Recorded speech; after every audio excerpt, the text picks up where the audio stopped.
You can copy any channel settings to other channels. This can copy all the settings to your destination channel. Just select the layer that you want to copy and select Copy.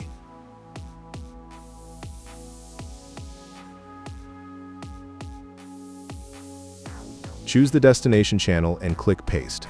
You can check or select all the settings.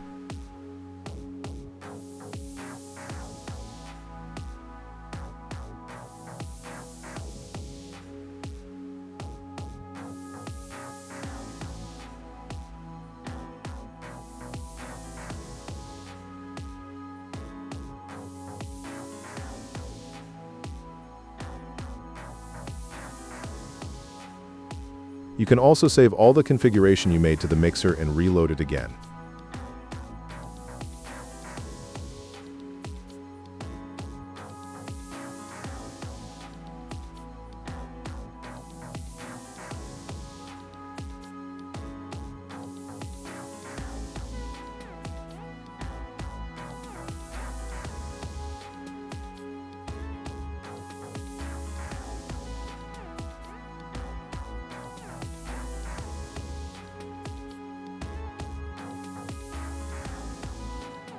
This is convenient because you recover your save and load to other Behringer mixer anytime.